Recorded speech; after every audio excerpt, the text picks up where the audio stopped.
Saint Augustin est un homme de l'Africa, l'Afrique proconsulaire, le pays des très splendides cités, qui était tel un jardin de délices pour le monde entier, selon les termes de l'évêque de Carthage Codvuldeus, le pays d'Augustin, la Numidie d'Hippone, jusqu'à Mador, appartenait, comme le nord de l'actuelle Tunisie, à ce monde privilégié et d'ailleurs elle resta au bas empire rattaché administrativement à la province d'Afrique proconsulaire.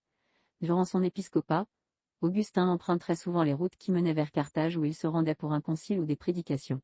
Par Sica Veneria ou par Balaregia, par Membressa, il connaissait assez mal le reste de l'Afrique à l'exception de la région de Constantine, l'ancienne confédération syrtéenne.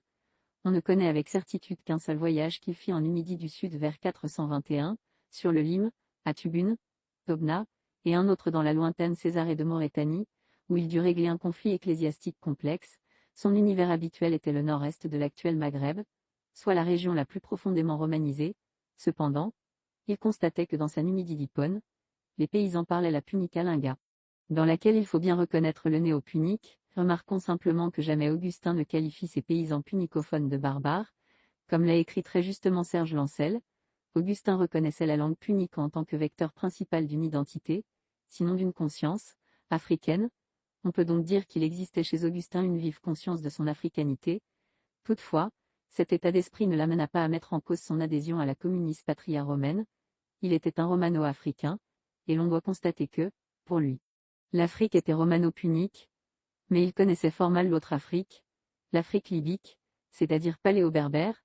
En voici un exemple, bien proche géographiquement, dans la zone montagneuse, forestière et peu peuplée de la Chefia, à mi-chemin entre Hippone et l'actuelle frontière unisienne, ont été découvertes d'assez nombreuses inscriptions libyques, révélant la présence d'un isolat autochtone. Certaines de ces inscriptions sont bilingues latino-libyques et datent assurément de l'époque impériale romaine mais qu'Augustin paraît l'avoir ignorée. Cette méconnaissance était évidemment plus grande encore pour des populations lointaines du sud ou de l'ouest maurétanien. Dans son œuvre immense, on ne trouve qu'une seule et vague allusion au libyque, soit le paléo-berbère, la langue ancestrale de l'Afrique, perdue dans le livre 16-6. 2 de la Cité de Dieu. Nous connaissons en Afrique de nombreuses nations barbares qui n'ont qu'une seule et même langue. On a noté le qualificatif de barbare in Africa barbaras gent in una lingua plurimas novimus, qu'Augustin n'utilise jamais pour désigner les punicophones.